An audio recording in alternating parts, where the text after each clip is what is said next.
Welcome to Second Helpings, everybody. My name is Jackie Zabrowski. And I'm MJ. The story of the week may have been Hayden Panettiere, and your second helping of the week is also Hayden Panettiere, because that's what the celebrity news is this week. And honestly, I have more to say. I feel like I'm processing this differently than most celebrity deaths. I don't know why. Yeah, how are you? Is it because she's so young? Is it because this is something that is technically very, very tragic and something that we watched happen slowly in real time, and I feel like we let her down? I think, honestly, I was thinking about this before we started recording, and I think to me it feels like an extension of the Justin Bieber stuff. Like Ruby Rose was close with Hayden Panettiere and has been posting a lot about this on Threads, and posted the cover. I believe it was Entertainment Weekly. I want to make sure I get the magazine right, but that the cover story on Hayden Panettiere was or maybe it was People. Sorry to catch how strays. Dare you, Entertainment MJ? Weekly. Not I'm trying to so throw upset. Entertainment Weekly under the bus. No, how dare you say that? The saint that is Entertainment Weekly. We used to receive Entertainment Weekly, the magazine, at my house growing up, and I read it religiously. But they had the best covers. Honestly, I always chose them over People. I'm going to throw that out there. Wow. I think it was the New York Times of celebrity magazines, where People is, I don't know, not quite the Post, but it's like the Daily News. None of these analogies hold up. But point being, the cover story analogies hold up. Don't listen to me, all right? Please, God. Point being, the People cover story was inside her troubled life. And Ruby Rose was she wasn't troubled. She was abused.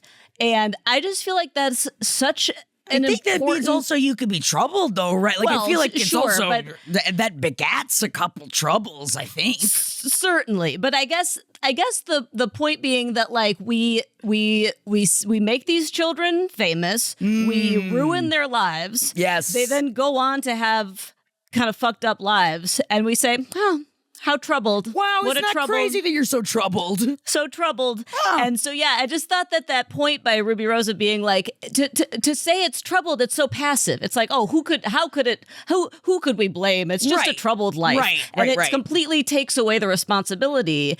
And honestly, it makes me think of when they refer to the Troubles at the same time, right? It's also that where it's just don't call it the Troubles. You know what I mean? Because it also kind of sounds like you're the trebles and you're some sort of horn quartet. You know what I mean? I mean, I love a horn quartet. But I don't know. More than the Troubles, I would hope. I just keep thinking about what a talented person she was and how screwed she got. Yeah. And it feels like this feels like the straw that broke the camel's back in terms of what it's like to be a famous person growing up in the spotlight. But when I say broke the camel's back, I think I mean my sanity, because not like anything's going to change structurally. I just feel like this is such a profound loss and so preventable to have. Everyone's oh, she did a lot of drugs. And it's she did a lot of drugs because she was a child actor who was abused systemically and repeatedly. Yes. And so it's not really the drug's fault, is it? There's a bigger reason, isn't there? Yeah. It's because she was an old soul. That's what it was. And we know when you look at old souls, you're just you're not troubled. You didn't just have a bunch of young trauma, but now everybody sees you as an old soul. Well, and that was one of the last interviews she did with Gayle King, was talking about the crying on cue thing. Oh, man, that's it. Oh, man, that interview. And she was and I've seen her Law & Order SVU. I've seen Remember the Titans. She's very good at crying on cue. And these vulture, adults working with her were oh, good, you can cry on cue. And they just kept making her do it. Yeah. Yes. And her soap plot is she has leukemia. And they're just oh, this kid is so good at being sad. Let's cast this kid that is to be soap. You know what I mean? If there's a kid, what do you have to either make them haunted like a Kaya Gerber, or you got to do something to them, you can't just have a kid on a soap. Same with Law and Order SVU. Kids are not going to be doing well if they're on a Law and Order SVU. No, you know, it's not. no. It's not going to be a story of a thriving child. No, but it wasn't like when Henry was on Law and Order SVU and it was the Misha Barton episode, and God, did we make fun of him because it was just they opened up the door and Henry was like smoking a bong and he's like, oh, I didn't see it. He just looked so. I'm going to say it. He looked bad. It was pre-glow up Henry, and it really he was just a stoner. Nothing bad happened to him.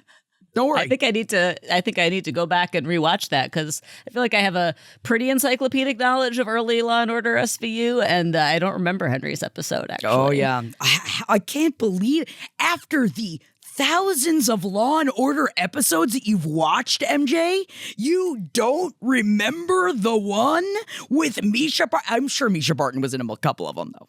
That's the thing. Everyone was in several. Hayden Panettiere had several, but yeah, in the interview, just to finish, my point is that she talks about this skill of how good she was at crying ending up being this total curse for her because she just keeps getting cast to be crying on cue. And she's like, I had to keep summoning darker and darker and darker thoughts. Yeah, and it's what you brought up too. Allison Stoner was saying that in their memoir as well, that it just puts you in these dark shadow places that, especially as a kid, how do you distinguish from reality at some point when you're just making yourself so upset over and over again?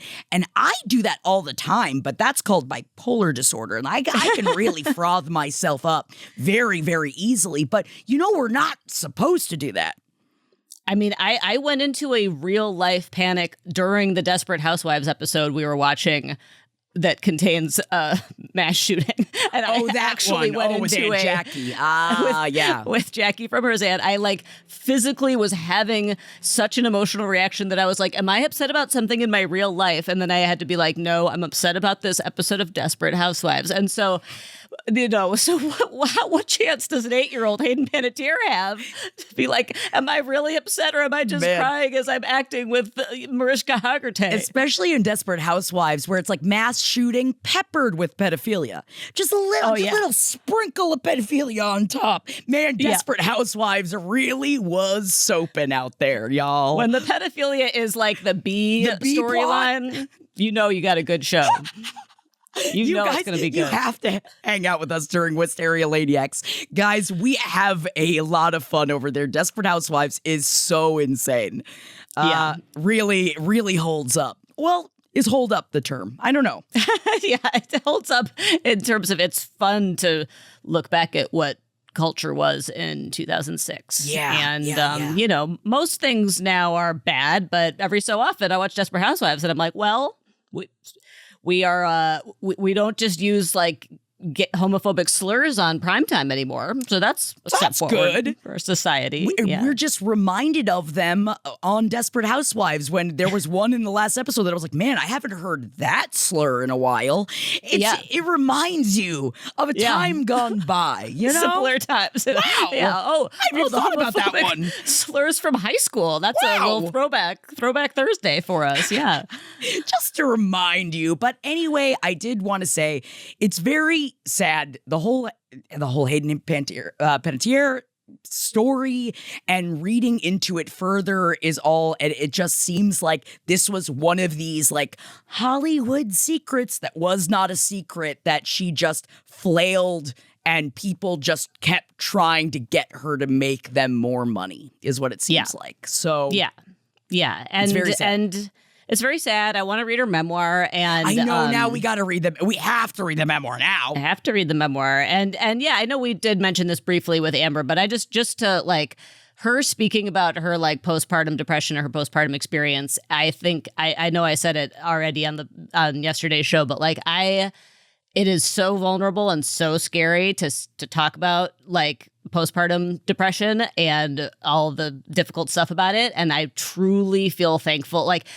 This is one of those things that when an actor says it, I actually feel like so grateful when people speak publicly about it. Yeah. Just because it's such an isolating and, shameful, feels like a shameful thing to feels talk like about. It should be shameful, even though it's not. There's just so much. God, there's so many things that we're told of, like, you should be ashamed of that. Why?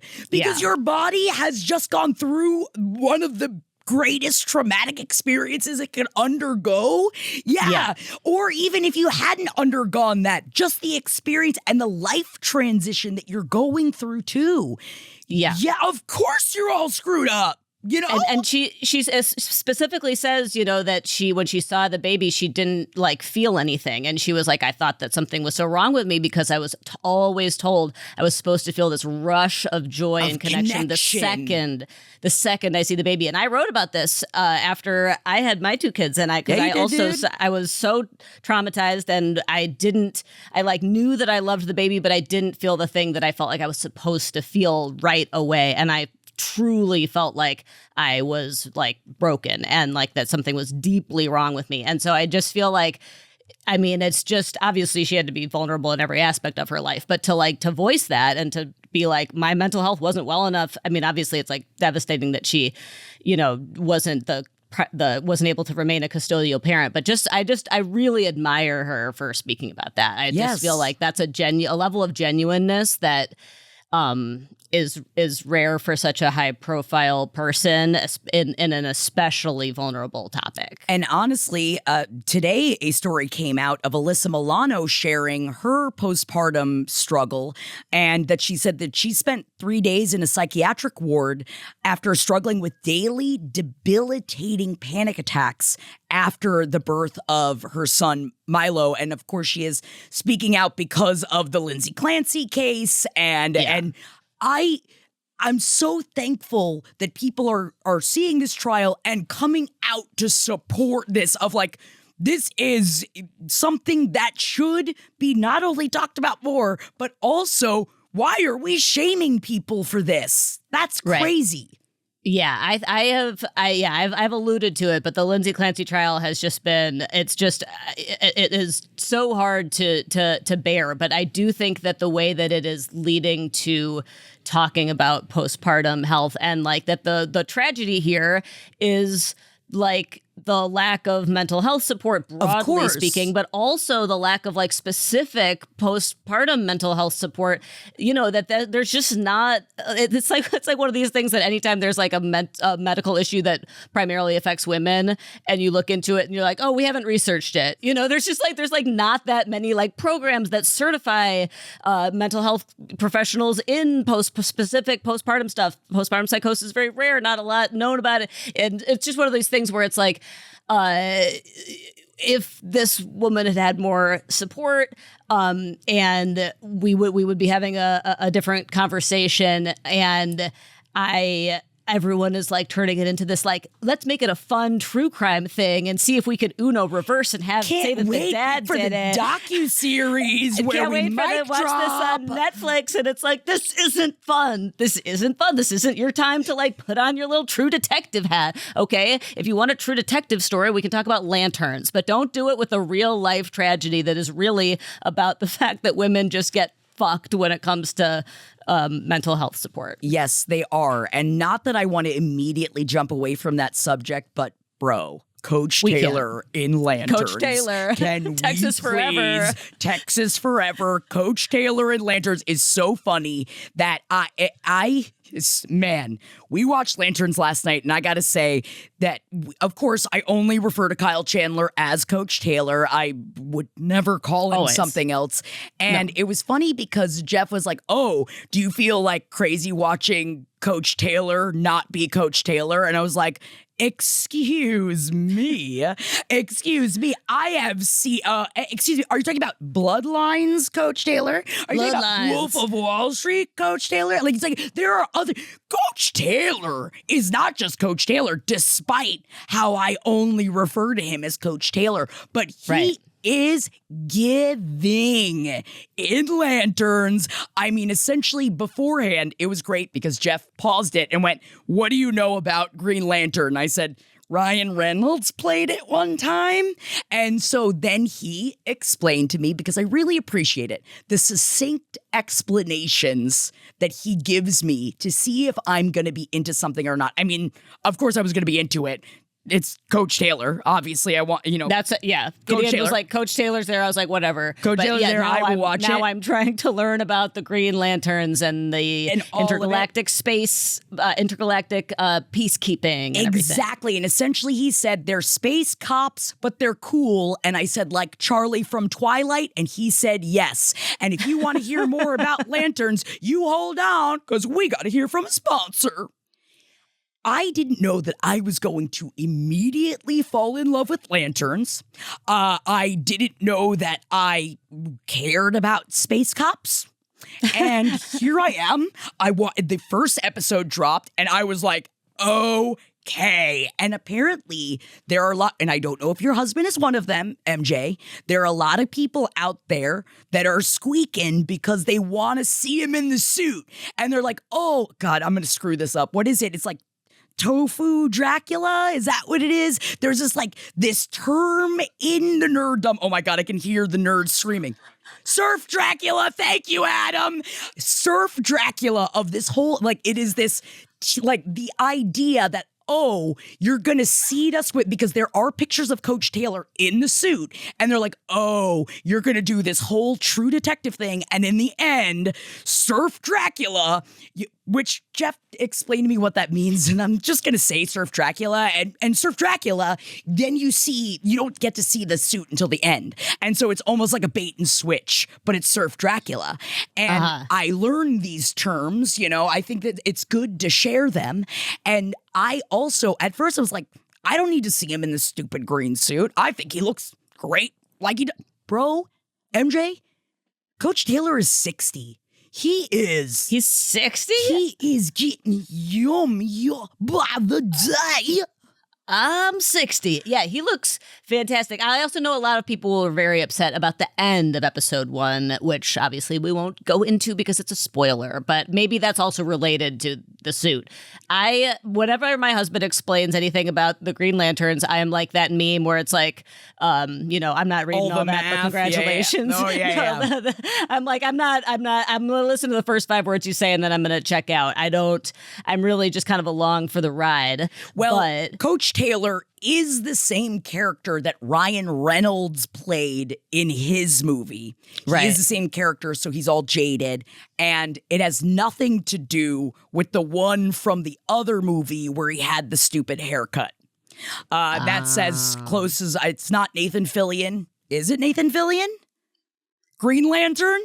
Nathan Fillion. It's Nathan Fillion in that one, and he's got a silly haircut, but he's not the same one. There are many Green Lanterns. They're all space cops. And so that's what I'm learning. So Coach Taylor plays the first space cop that is on Earth. Mm-hmm. And so he was kind of the quote unquote first superhero in this world, and the only superhero quote unquote in this world. But we open with a Dateline interview of him being like from the past of when they discovered oh, you're a superhero and you're here, and when Earth realized, the people of Earth realized that aliens were among us and that we needed intergalactic peacekeepers. Yeah, and it's, like I said, they're cops more like Charlie from Twilight, but also they're bad boys. Oh my God, they're bad. Sometimes they drift their cars. Ooh, and sometimes they get into bar fights because they're bad. But they're also Coach good. Taylor he's like a burned out, naughty Green Lantern. Naughty Lantern. Oh, don't you turn on, because I'm gonna moth at your lantern. And it is very much going for the True Detective vibe. It's dark and gritty, and the young Green Lantern in training, who is also very beautiful, is he's so sad. Aaron Pierre. And he's beautiful. And in that first episode, I will spoil, he bangs Older Strange. And did that make me the happiest woman in the world? I was like, come on over, baby. You looking for Old Strange? Come on over right here, baby. I'll light that lantern right up. Yeah.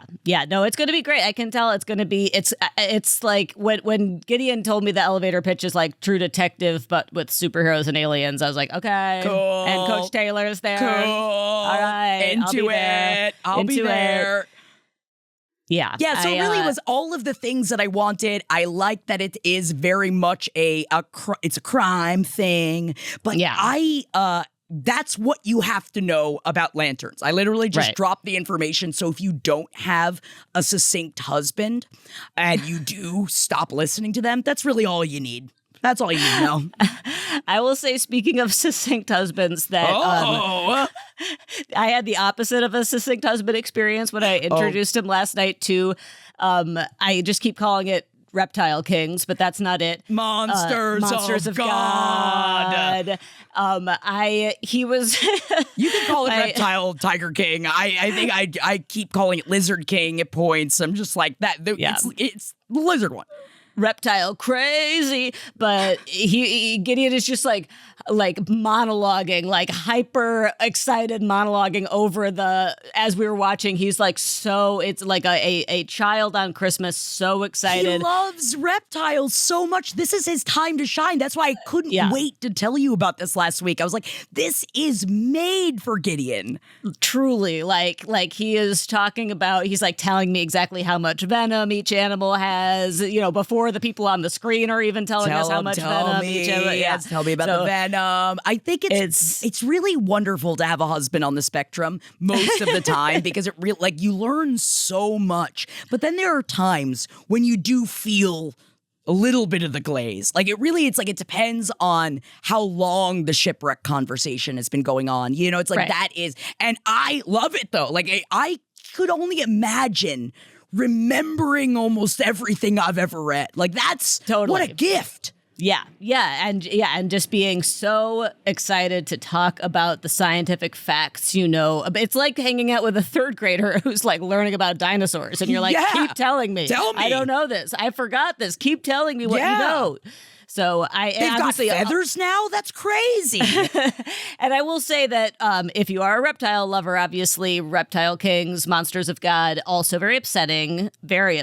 And we knew it would be upsetting because Chimp Crazy is very upsetting and Tiger King is very upsetting if you're an animal lover. But, man, that guy knows how to make an animal-based documentary. He really does. And also really bringing to light how horrific the reptile trading business is and how they really, it's crazy. They're like, oh, they're not mammals. Their lives don't matter whatsoever. But don't you think that these old evil reptile trading men, that main guy, the head honcho, I want this in the movie of this. I feel like he's played by Chris Cooper or some of an old, you know what I mean? Just a grizzled, I got stories and all my stories are about reptiles. Man, Stellan Skarsgård, I would love to see his take on it. Big Daddy Skarsgård. Yeah, I'm not saying that I like the main character. He's a demon man. He's was that evil Crutchfield? on Earth. Crutchfield? Crutchfield is one of them. He's the other guy. But then, the older main guy, whose name I forget. But he is a compelling character. Molt. He's an evil. Molt. Yes, he's an evil and compelling character. I mean, and because we are. They're all evil. And because we are millennials, we are able to embrace that sometimes a character can be very compelling while also still being evil. Yes, and I really would. I don't want to become an evil snake person, but man, watching this, doesn't it kind of make you want to be covered in snakes? And just be like, I writhe everywhere I go. Well, when we were watching Tiger King back during the pandemic, my sister-in-law realized that she, as a kid, had visited I don't think it was that one, but had visited a roadside mountain lion attraction and has pictures of herself surrounded by mountain lions and had this retroactive realization of I probably shouldn't have done that. And so I'm I would, if it wasn't evil, I would love to be surrounded by mountain lions. tigers, bears. snakes. Oh my. I remember you bringing that up. You just gave me this memory. I must have talked about this on Roundtable. In our small Florida town, there was one of those, like, I think it was just called like Jungle Zoo. And it was I'm just sure in off, Florida, God. it was just off like a small like alt 19 road that you could just turn onto, and then they just had gorillas and they had panthers and they had all that stuff just in small cages that they had just bought somewhere, and they're like, oh yeah, you come on dance, you're animal. And it's just, that's it really, man, what a person can commit themselves to when they really want to. Like, it's like so many people are so lazy, but could you imagine going out of your way to be like, I gotta get these smuggled lizards? I collect smuggled lizards. And the other thing is that even though obviously there's a couple of specific bad actors in this story, which are the reptile smugglers themselves, this is unfortunately a story about how zoos, at least at the time, evil also. I think that they're evil. I want to say that you think they're not also, evil no, anymore? I think that there's like the Bronx Zoo specifically is a pretty big character in this evil reptile documentary, and I'm like, oh, the Bronx Zoo, but now the Bronx Zoo is a conservation. I think obviously there's like for-profit zoos and there's conservation zoos, and I think that some zoos, like the Bronx Zoo, trying to be less evil and more conservation. But also, I think it's just worth noting that a lot of these zoos, even if they're not evil now, born evil. There's a lot of sad zoo facts out there. Don't even tell me. I just want you guys to know that when you start doing research about zoos, it's really sad. Yeah, no, it's really, really sad. Also, it's AI, really sad. While no zoo is explicitly evil, animal welfare groups criticize unaccredited roadside zoos. Thanks, right. AI. Make sure you don't want to judge them too harshly or anything.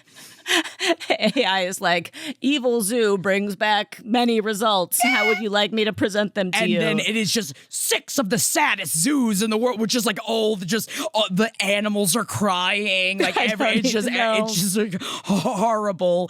But I know that there are, like you said, MJ, there are ones that are like sanctuaries, and there are ones that are genuinely out there doing the good work.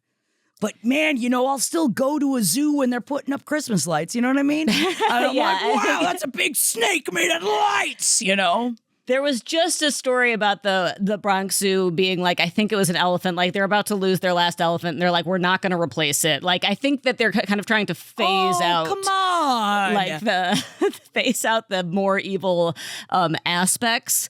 And make it so that you're rehabilitating animals. That's what you want in your liberal America? Okay. No, this is the future liberals want. No elephants. No elephants shoved into shoe boxes anymore. Fine, I guess.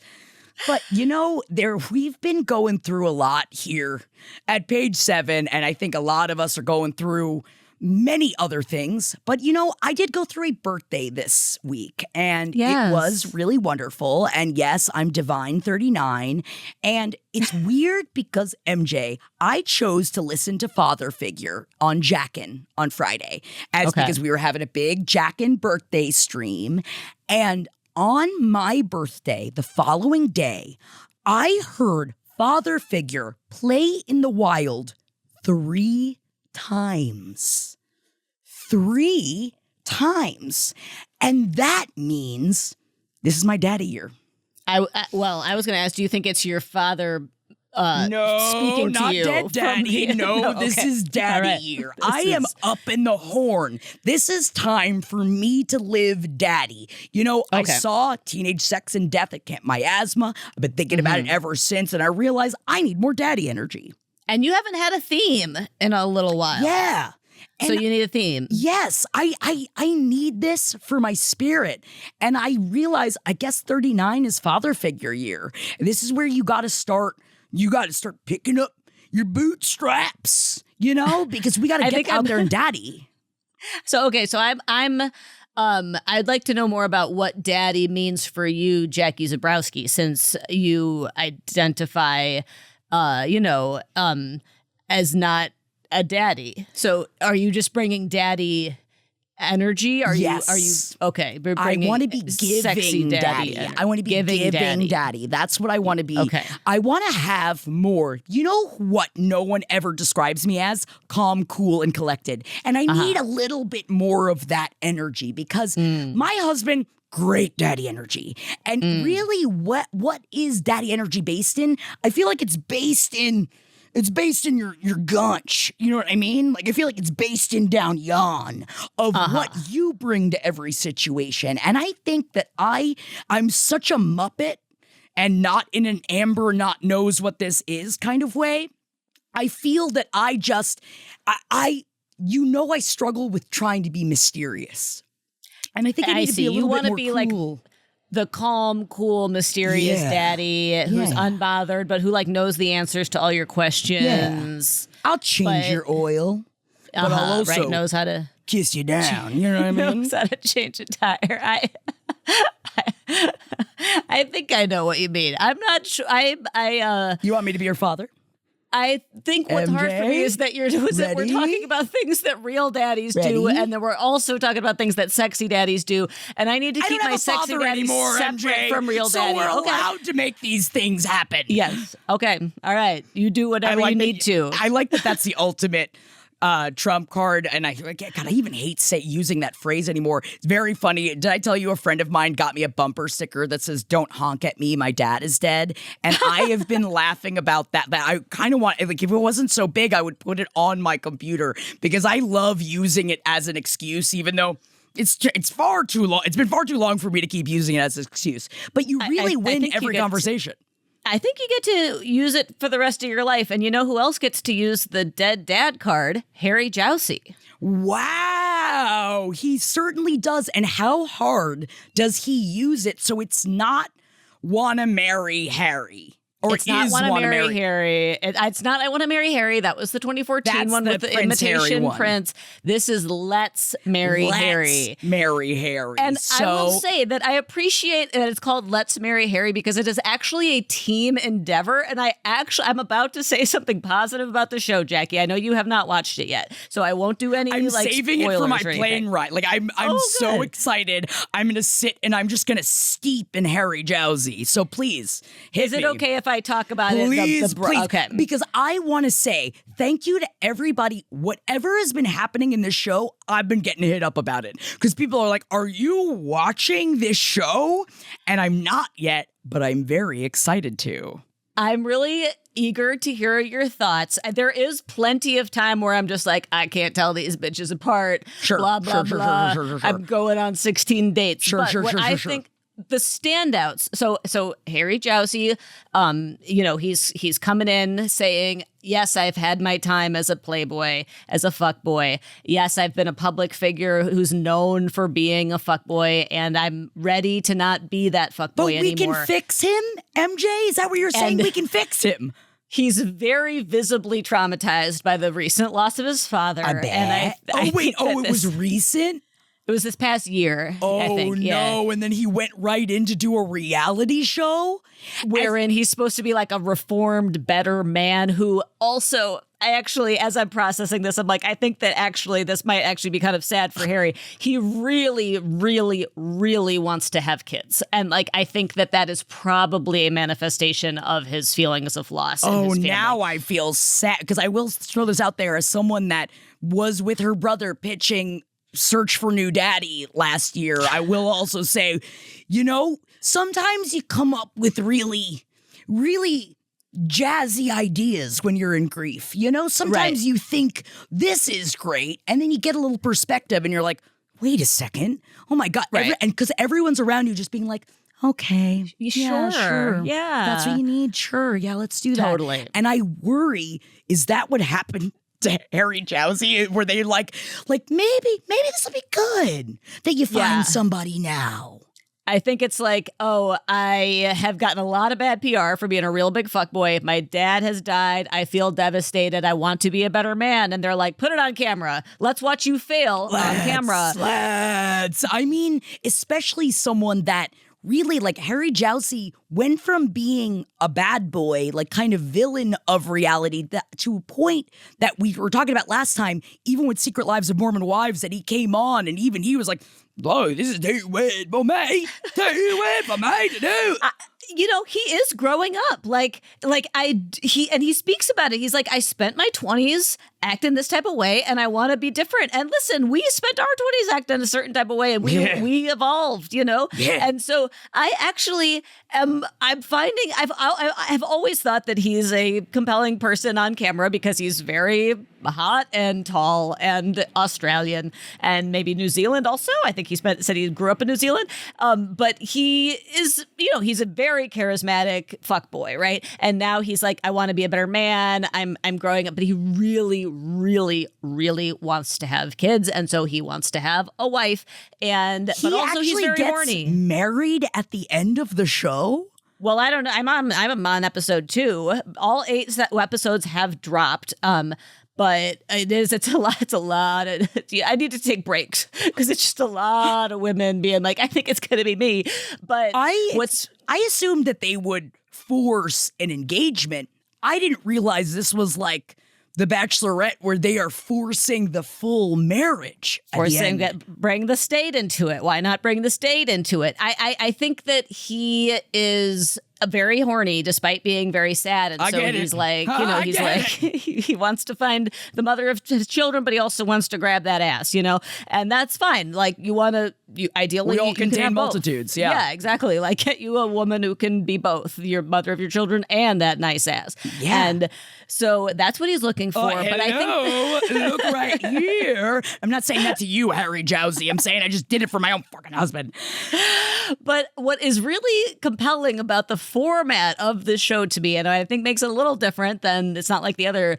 Oh, it's not like the other bachelorettes? It's not like the other exploitative reality television dating shows because they have brought in a council of Harry's peers to help determine whether or not the lady is wife material. So he's got his best friend, platonic best friend, who is a woman. Okay. He's got his ex, Georgia, who is like, they are cool now, like a good ex you get along with. And then some guy, and I'm going to be real with you, I don't remember who the guy is, what the relationship is. But there's like a three-person council. I don't know, they just found some dude, and they're like, you probably have more advice than his average friend, so why don't you come in here? Presumably a guy who knows Harry, but I really like that it's 2 women who don't want to sleep with Harry, but who care about him, and who allegedly have his best interests at heart, and they are like screening the women, so they are the ones at the end of, I think it actually is not until episode 2 that they start eliminating the bitches. They all live together in a house. The bitches are all there and Harry's there. Get these bitches out of here. Pick 5 bitches to eliminate. And the elimination ritual is very funny because they have 5 engagement ring boxes. Everyone gets an engagement ring at the beginning of the show. Like and then when you get eliminated, you have to come the ring return your ring. Oh my gosh. Now that is the kind of embarrassment I live for, but hopefully that's not what you're going to experience during this little ad. Unless you did. And I guess if you were embarrassed by it, we should probably talk about this, or maybe you should talk to a therapist about it, because, I feel like maybe you're reading into things. So I hope that's not the case. So the Harry council chooses 5 bitches who are like, these bitches aren't good for Harry. And then Harry gets like a lifeline where he gets to be like, no, one of those bitches is good. She gets to save a bitch. I guess it's the bitches who get a lifeline. Save a bitch. Bitches get a lifeline. Okay. They kicked 5 out and he's like, I want to keep that one. 5 out? Oh, that one's my favorite. That's the toy I don't want you to donate. But then he's like, I'm going to keep that one. But then because he chose one to keep, he has to pick one of the other bitches who the council didn't want to give one away. And give those away, which it is like toys in my house. I'm like, you one in, one out. Yeah, that sounds like he's treating the women like they're collectibles, but not even. They're not even as nice as collectibles because they're out of the box. Well, here's the problem. He is treating them like collectibles, but they have to be mother of his children material, Jackie. So immediately on a date, he talks to a lady who's like, not really interested in kids. And he's like, next. And then he talks to a lady who like already has a kid. And he's like, terrific. Do you want more? And she's like, yeah. And he's like, stay. So it's a slightly depressing mate. It's like a mating ritual more than he's like, I must reproduce it because of my grief. Are you the person I will reproduce with? And then his council of friends is like, yay or nay. I just feel like if you were the true woman that should be the mother of his children, wouldn't you be like, I think this isn't the time for us to get married? Like, if you really were, right? That you wouldn't do this. Like, you'd find out, oh, your dad just died. Oh my God. You need to go take care of yourself, babe. Maybe you shouldn't be in front of a camera right now. Although there is one couple that every week I want to shout them out when I talk to you, and I always don't because I always forget their names. Tell me. They are from... Is it Melon and Medley? Yes, the Waterloo that I'm obsessed with. Yes, you can taste every melon. Still talking about the melons? Still talking every time I have one. I'm blown away, MJ.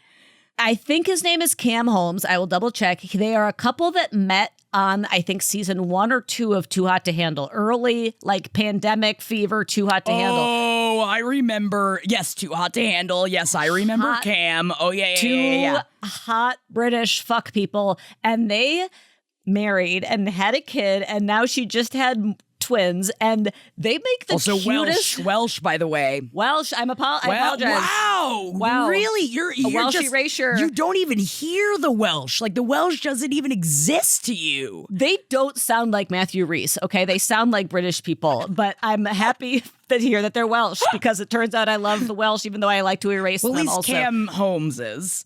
as well. Okay. Well, point being, they're still together, and they have shifted from hot person content to parenting content seamlessly. And it's really cute. I know you shouldn't film your kids and everything like that, but like as it goes, I'm like, you met as completely annoying people. Yeah. And now you're like in love and parenting. And I actually just think it's, again, we're just watching people grow up online, and I'm like, good for you. Good for you. Good for you guys. You're doing good. It does weird me out. It is kind of crazy to see that Cam Holmes like identifies apparently as a comedian on these platforms. So how is they make that funny videos. going? How is it? Are the videos funny? Because I'm not the videos are funny. Okay, the videos they're are funny. Okay, all right. They're good at it. Okay, they're very like that's the thing. I feel weird being like these Too Hot to Handle people are good at these parenting videos, but here I am. I'm saying it. They make very funny, good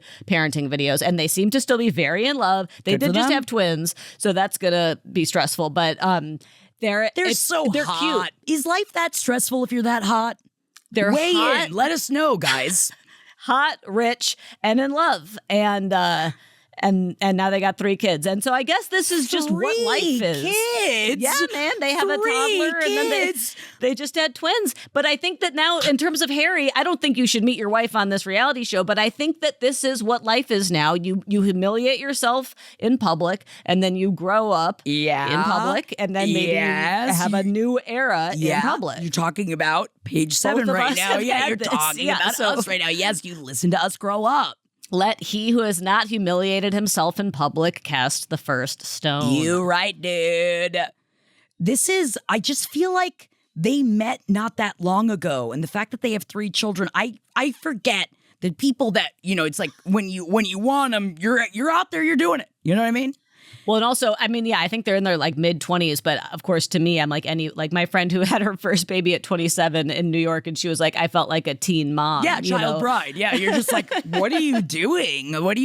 Honestly, I felt that way about Harry Jowsey, and then I looked up, Harry Jowsey's 29, so I'm like, technically, that's not being a child bride, but I see it, and I'm just like, but you're just a baby. You're just a baby. You don't have to do this yet, babe. I know, but you're going to have I'm 39. I'm about to enter a new decade crisis here. I'm 39. Harry is having, I'm 29. I'm about to enter a new decade. And Daddy, I just lost my father. He's going crisis. 29. Oh my God, 29 father figure. You and Harry Jowsey, I have the same theme this year. It's just that his is a little bit. I just don't want to plug it into another human. I just want to live the vibe. And maybe he should try the vibe. Has he thought about maybe trying the vibe first? Like, just live it. Live, Daddy, instead. Well, he's too busy making money as an attractive man on television. But, I'm only on episode 2. I don't know where it's going to go, but I'm having fun. Marriage. MJ, it's heading Gotta towards go to marriage. Yeah. Because I will throw it out there. I'm not going to describe what the woman looked like, but I will say that I saw on Dumois that they had allegedly dropped a picture of Harry Jowsey and secret woman. But turns out all those pictures were of him and the person he married. So it is kind of, so Dumois was like, sorry. So maybe they're together, but also that was a while ago, so maybe they're not. Does she have to like not reveal herself until the last? I mean, I think all the episodes are out now, so maybe now she can like unmask. I'm sure. I imagine it was a lot of NDAs. You have to keep all that stuff under wraps, like it especially before stuff comes out. That's just kind of usually how it goes, or else people don't believe. Then they don't want to watch through because they're like, oh, I see who you chose, so why would I watch it? I've already seen his wife. Yeah. That's why I'm not even going to describe what she looks like, because I don't want you to try to figure out which one it is. Because I know you, MJ, and you do watch a lot of true crime docuseries, and I don't trust your beautiful, large brain. Yeah, I'll bring my true detective skills to Let's Marry Harry. Time is a flat, hairy circle. Time is a flat, I'm always saying that.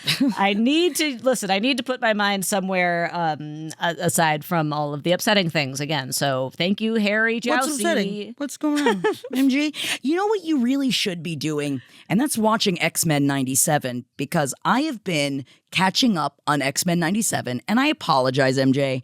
Last time X-Men 97 came out, I'm sure we talked about the X-Men. You do care or do not care at all about the X-Men? I enjoy every time I watch an X-Men. Great. I had a boss who was a huge X-Men nerd who like clued me, who was also queer and who clued me into the metaphor of the X-Men. So I really enjoy anytime I watch X-Men, but I am not watching X-Men 97. It's when it's put in front of me, I'm like, I like this, but I don't seek it out. It's just really fascinating to me, because the more I watch this show, because I loved X-Men in the 90s. I loved it when I was a kid. Yeah. I thought that I knew everything about like the X-Men. And then I realized the more I talked to Jeff about it, the more I like recognize that I had so many sexual awakenings through the X-Men that really what I was so obsessed with is, I remember I'd be obsessed with the covers of the graphic novels, and I would be obsessed with, I had all the trading cards. So I would put them up by my bed so that I could stare at them, and then I would look at, like, I would memorize the stats of each one because it had the stats on the back. But Nerd alert. But the thing is, MJ, at the time, I thought I loved the X-Men. Now, looking back, I realize I was so Jackie horny for every single one of them, but I didn't understand what those feelings were. Like, I just didn't. And part of like why I wanted to become a weather person was because of Storm. Like, this is like, I wanted to be her. I wanted to kiss her. I wanted to be her. It was just my everything. And I in watching this show again, it's just bringing up all these feelings of like, oh my God. And then I saw that Indy Navarrete is signed on to play Rogue. Now, to me,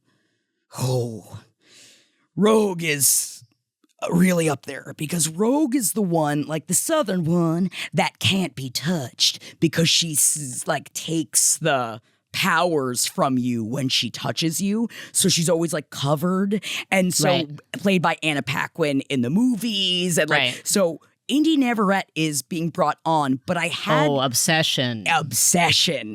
And I think that she's going to nail it. But as somebody that like also Kaylee Spaney, as well as, which I didn't realize, Adam and I were talking about this, Odessa Zion was also in talks to be Rogue. And that like I cartoon wolf I would have become.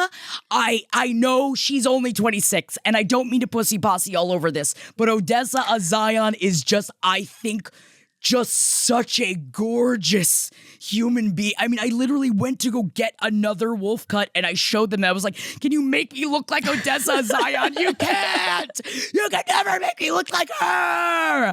I love her. She's so beautiful. But I am happy that Indy Navarrete is choosing that Marvel money, bitch. Go get it. Go get it. Yeah, well, I really want to watch Obsession. I haven't watched it. I know now I can watch it at home. So I really cannot wait to talk to you about it, and I cannot wait to together rip apart a friend of ours that thinks that bear was the victim. And we can get into that after you watch the movie so that we could really, really go to town on how wrong that person is. Yeah. Okay. All right. Good to know. And yeah, I think Odessa Zion is the youngest I can thirst for, and she is 26. By far the youngest. 26. I even am upset that she's 26. Like I feel weird about it. Yes, but I'm I feel very weird about it. Myself, I'm Anyone like, in I Love LA, I'm like, you babies, and I shouldn't think about it. You little babies. You babies. But I remember I was 26 when I met my husband. I know that it's possible to be 26, and I know that it's just possible to be 26, and also to make decisions like for your life, you know, yes, and be a person. Exactly, like make decisions you're proud of and stick with them, and you're an adult, and you know, make decisions about your sexuality and everything. Like if we were gonna kiss Odessa Zion, it's not like we're taking advantage of her because she's 26. You know, we would make sure that she was okay with it, and we would trust that she's making that decision responsibly. Yeah, and that's all we want. Also, I mean, here's the thing. If you want me to just bump up to Pamela Adlon, like if you want me to go to Mama, I'll bring that daddy energy right on home to Mama then. I'll do that too. I can also date your mother, Odessa Zion, and that's something that probably shouldn't say that about someone you're crushing on, huh? When you ask if you can kiss her, you can say, if you think you're too young at age 26 to kiss me, a 39-year-old, I'll ask you kiss permission. your mother. Everyone knows that eventually you get to an age where if you want to kiss my mama, you got to go through me first, okay? Yeah. And I mean... that way. Yeah. The No. reverse here is instead of asking the parent for the child's hand in marriage, their adult child's hand in marriage, you ask the adult child for their parent's hand. And I gotta, it's not that we gotta try them out, but it's just we gotta make sure that you're coming from good stock. And I wouldn't expect any less from a new father being added into my home. It's never gonna happen, MJ. My mom's really like doing really well, so it's not even like she's, it's like we can't, it's probably for the best, but did we expect just a revolving door of like, not this one, get this one out of here, but I guess it's not always like the movies. And you can revert to being children. Well, did you see Harrison Ford and Cookie Monster? Because I don't usually thirst for Harrison Ford, but I think that if you saw him with Cookie Monster, I think that you might want him to be your new dad, who you also want to kiss. You want the new dad to be hot. Still with Callista Flockhart, though. Yeah. I'm still with her.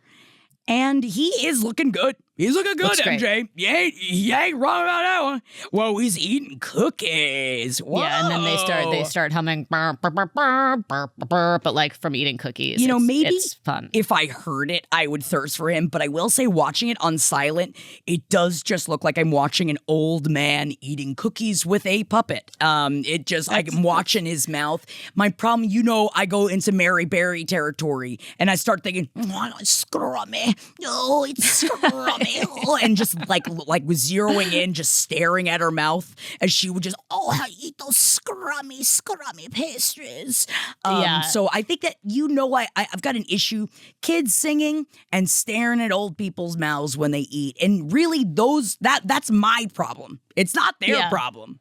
No, I get it. And Harrison Ford is an interesting one too, because I really never thought, I know he was like a huge heartthrob, but as a kid, I never thought that he was hot. Oh, and you weren't into oh God. No, it's not Anakin. Oh God, what's his name? Han? Jared Leto, Han Solo. Jared Leto. Han Solo. I knew that there were 4 letters in the last name. Oh, so yes. it's Han Solo. I see what you're doing. Thank you. No, I wasn't. But honestly, it's like, Dad, it's like Daddy. Sometimes you have to be attracted to the older man, looking at you, Ted Danson, to go back and realize you're attracted to the younger man, looking at you, Ted Danson and Cheers. Ooh, you know, so yeah. Or Coach Taylor. Coach Taylor. Yeah, it's just like yes and yes. I'll take you at your Connie Britton, and I'll take you at your fucking Aaron Pierre. Why don't you give Coach Taylor a try? I'll watch that happen too. I would watch it. Yeah. Well, we've talked a lot of TV. I know you didn't watch Nation's Dumbest this week, so I think we can let the people we can come back to that. Clambering for it. Yeah. Clambering. Is there a B in there? I know that everyone is knocking down our door, begging for our input on Nation's Dumbest. And maybe they should put me on it because I don't know how to spell clambering. Well, I'm afraid to get into Nation's Dumbest because this week's episode was a Steve-O episode. And as I confessed last week, I thirst for Steve-O. And because we can't have nice things, I received a bunch of messages about how Steve-O is MAGA. And then I'm finding a bunch of things about Steve-O's apology saying I'm not MAGA. I swear to God, I'm not MAGA. He's like, I was joking. I swear. A bit.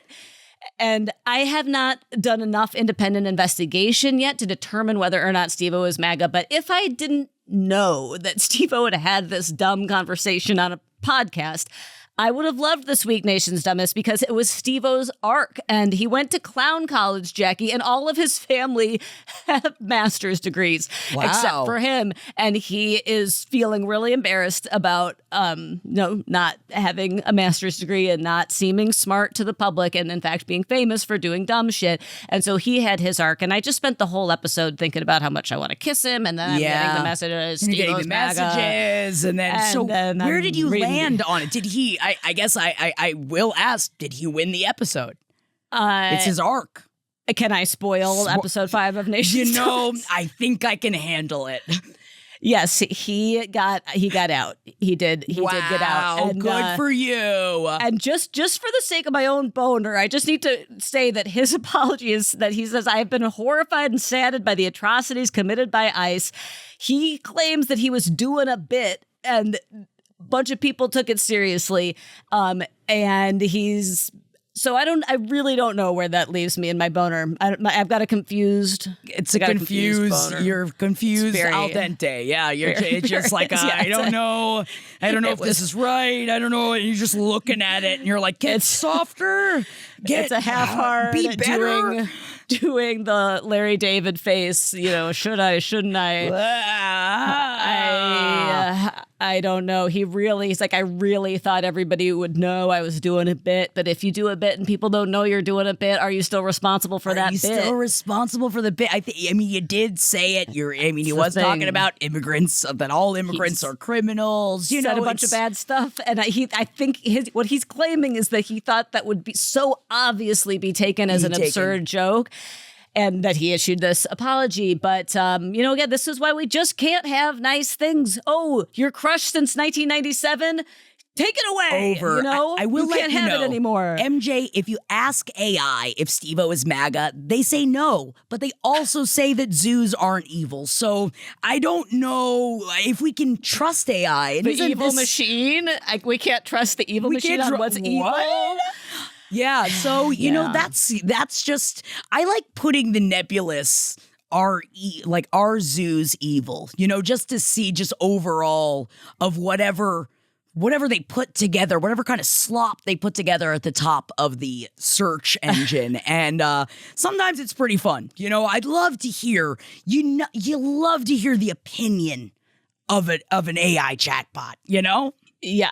I think that, just because I know we'll get a lot of feedback on this, I think that we can land on most zoos evil, some zoos doing okay work, zoos, but I don't know if doing good work. Are they even called zoos at that point? Like, are they sanctuaries? Are they rehabilitation centers?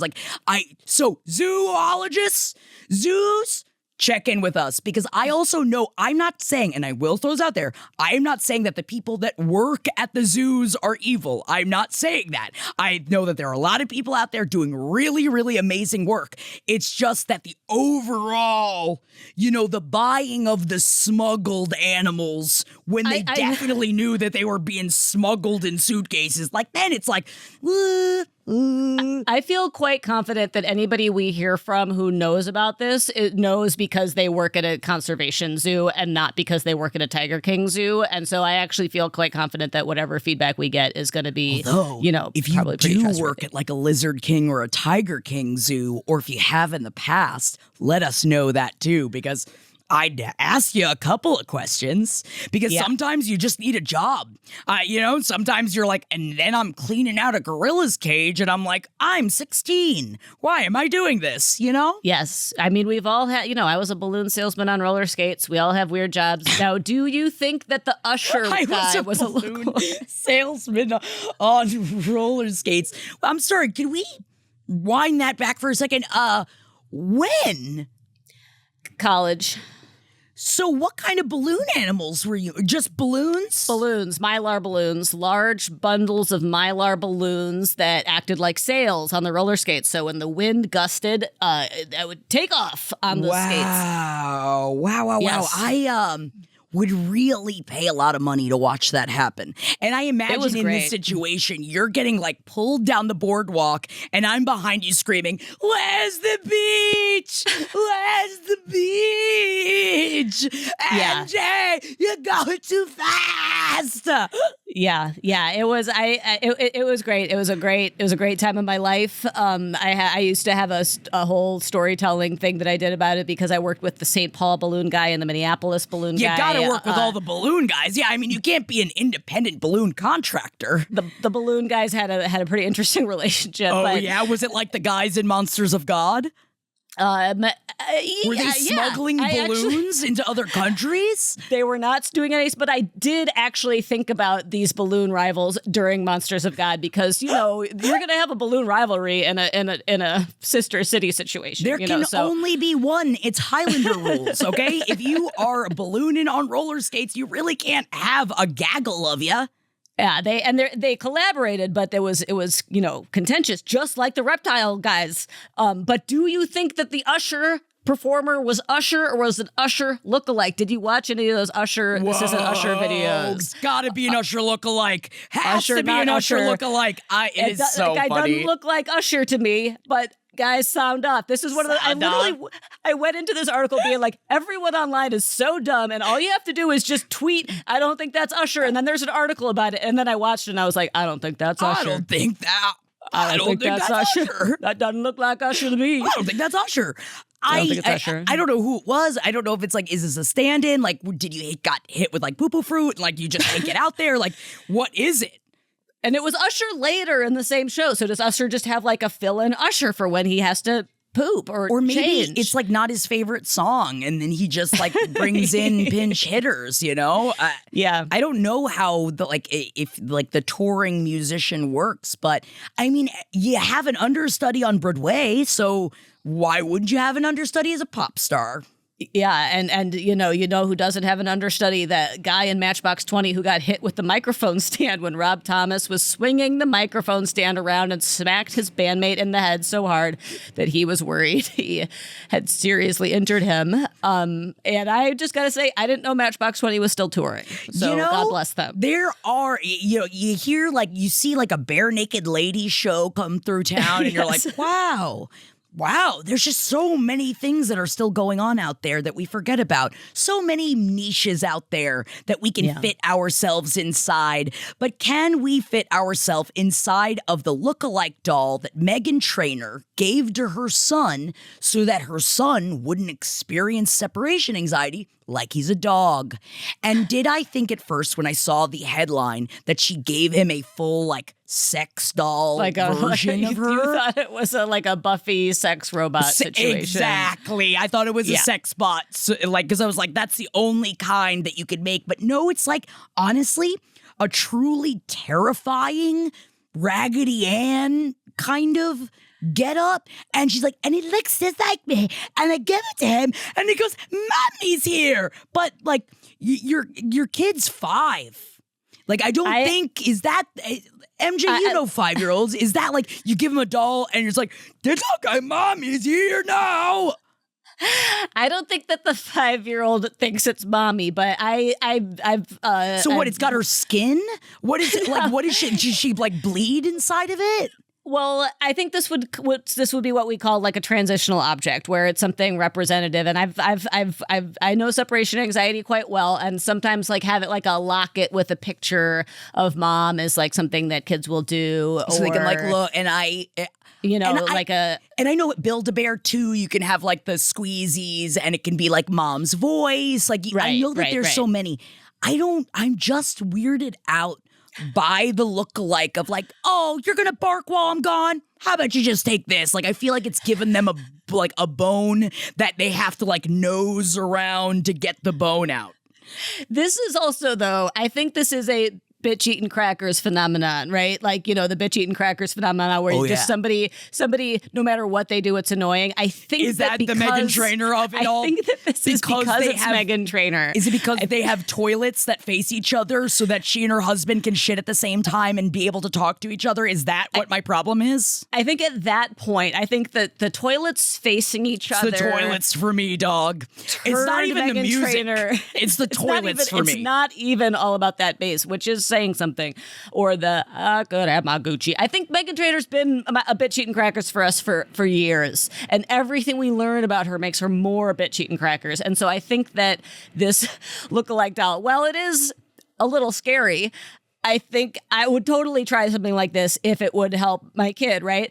Of course, you're going to try anything. You're right. Try anything. You're right. And especially you've dealt with separation anxiety, so you know like the desperation a parent feels when you feel so helpless and there's nothing you can do. I thought about this. There is a Target, like there's a Target brand, like American Girl, like cheap American Girl style dolls. They're called My Generation. There is a Target My Generation doll who my kids saw in the Target store and they were like, that looks exactly like you. He's the boy doll and he does look exactly like me. Did you get it? No, but I saw this thing about Meghan Trainor. I was like, should I go get the Whoa, the are you doll going to who try looks it? just like Oh, me? so wait, it's like an American Girl though. So it's just like, I'm imagining like a like a tap dancing like dandy doll that I'm looking at. He's not dressed like me, but if you just Google image search My Generation boy doll, you'll see him, and he does look exactly like me. I think his name is Elliot. Whoa! He's The only difference is that you don't have a dog. That's the only difference between you and this doll, and you should definitely check out. Also, everybody, start following, if you don't, the Instagram page 7LPN, where I'm definitely going to post a picture if you are curious. Also, check out youtube.com/@page7pod if you want to see the doll. I'm sure the doll will pop up, but also, that's crazy, MJ. It looks just like you. Looks just like me. Looks just like me. Looks just like you. Should I buy one for my kids inspired by Meghan Trainor? I don't know. I mean, I guess you try it. At least you didn't have it made. I think it was something. The bitch eating crackers of it all. You're Meghan Trainor. You can have a custom made Meghan Trainor doll. Not all of us have the resources to have some of us have to go to Target for our lookalike dolls, Yeah. And it's like, also your kid is set, like, do I want to send my children to school with a doll who looks just like me? And then people ask, why do you have a doll that looks like oh my your mom? God. And then the other kids at school see it, and then they're going to start making fun of them for like, this doll it. is my mom. Yeah, so I don't know. Again, I empathize with Meghan Trainor. I do think it's a creative idea. I think a transitional object can be very, very helpful, but she is our bitch eating crackers. I think it's her more than anybody. Yeah, you're right. I mean, honestly, Blake Lively gets up there because I almost pulled an article that was just like, Blake Lively does a my busy mom's getting ready to go out. And it's like, and she didn't even button her pants. And it's like, well, she's busy. And also she is a busy mom. Like, I want to bitch eat crackers, like make fun of it. But it's also like in reading, I was like, there's really nothing to make fun of. They're just kind of giving her shit because now also the people that write about Blake Lively also have the bitch eating crackers disease. And there are many bitches eating crackers. Don't get me wrong. There are many famous people and perhaps it is usually women, and that's misogyny. I don't know, who are just like, everything you do is a little annoying.